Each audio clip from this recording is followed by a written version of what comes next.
Civilisations में नदियों का बहुत बड़ा रोल है.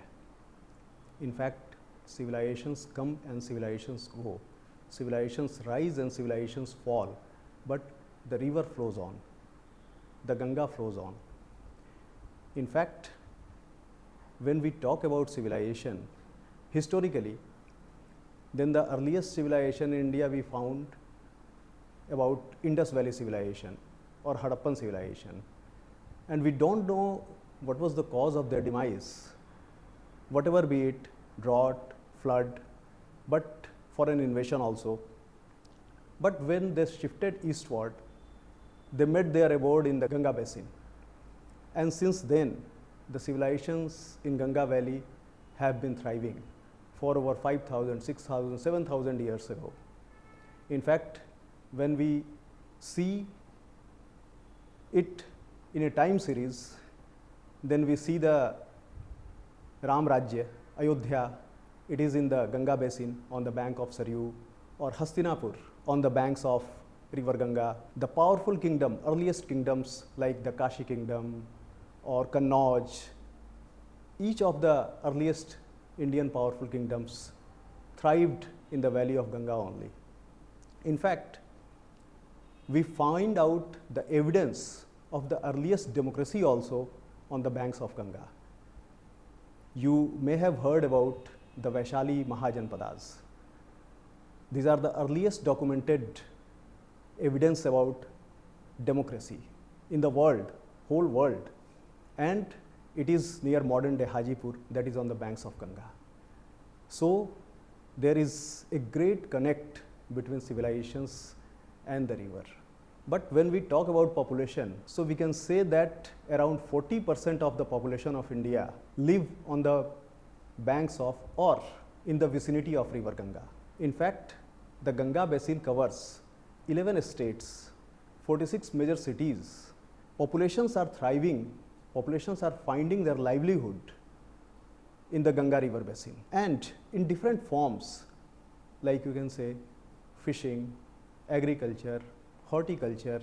So it is sometimes a burden also on the river basin, like when 40% of the population of a country survive in the banks of one river, then obviously the resources are stressed a bit. So we have to think about the population management also in the Ganga river basin, like say making some norms about migration into the Ganga basin, population awareness programs in the Ganga basin. It is altogether different subject which is not covered under Namami Gange program, but still we have to think about that. See, Namami Gange program is a holistic program about the Ganga river rejuvenation. And when we talk about the mass movement, since a whole 40% population survives in the Ganga basin, then it has to be a mass movement for the river rejuvenation and river cleaning program. In this, the participation of youth and children are highly necessary and highly relevant also. As we can see, India is a young country. In fact, the population between the age groups of 15 to 29 years, that is considered as the young population, is the total 27.2% of the total population of India. So it is a huge population, and India would be aging say about 2050 AD. So we have a window of 25 years, nearly 25 years to do all these things. And so the participation of youth and children are highly essential in the Ganga rejuvenation program, Namami Gange program, because youths can be volunteer in different awareness programs. Children can be disseminated the information about the awareness about the river, about this Namami Gange program, about the importance of cleanliness and sanitation in the Ganga basin. Then social media is a double-edged sword, but we can use social media judiciously for enriching and enlightening the youth and children about this awareness program. All this can make the participation of youth and children very good in this program, and which is necessary also for this, for the success of this program. When you see the SDGs, Sustainable Development Goals, there are 17 Sustainable Development Goals, and goal number 6 relates to water for all and cleanliness sanitation. So this goal number 6 fits into the scheme of things of Namami Gange, because Namami Gange also relates to river rejuvenation, cleanliness, making water accessible to all, everything. In fact, India is now running a very ambitious program also, Jal Jeevan Mission, and Jal Jeevan Mission aligns with this SDG 6 of the Sustainable Development Goals, and for this whole lot of things have to be done,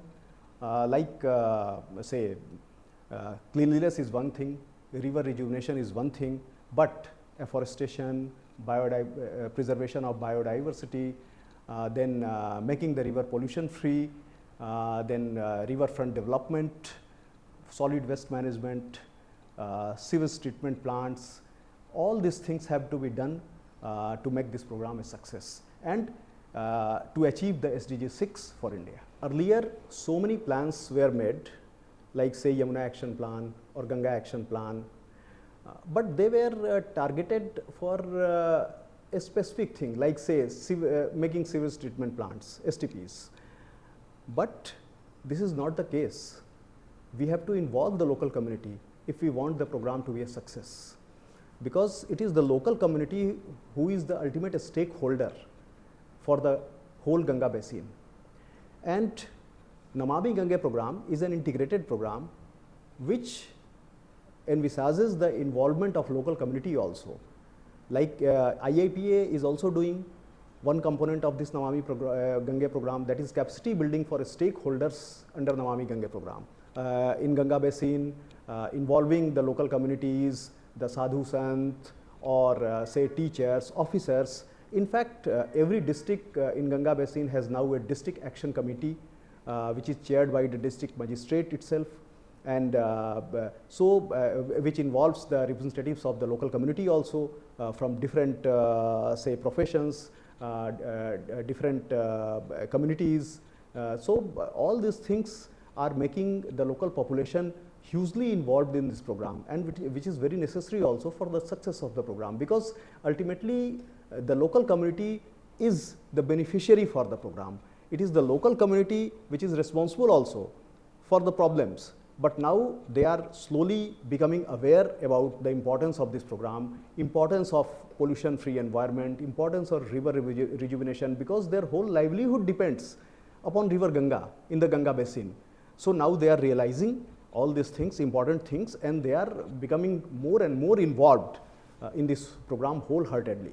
हमें लगता है कि India में पानी बहुत है, so many rivers are there, monsoon is there, but basically India is a drought prone country, India is a water deficit country, 2/3 of India is drought prone.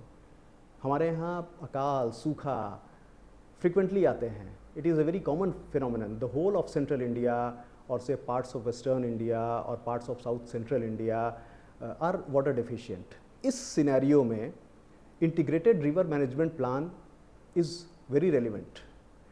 In fact, we can say that one solution cannot fit all in case of India, because India is a diverse country and every region has its own specific problems. Every river basin has its own specific problems as well as characteristic also. Like Ganga river basin is different from Godavari basin or Kaveri basin or say Mahanadi basin. But essentially this all boils down to river flow, availability of water in the basin, pollution free environment, cleanliness and rejuvenation. India is a vast and hugely diverse country. It has so many river basins. When we talk about Ganga river basins, it is bigger than many countries itself. Like it involves say Uttarakhand, UP, Bihar, Bengal, Jharkhand, parts of Bangladesh, Bhutan, Nepal, as well as large stretches of Rajasthan, Madhya Pradesh.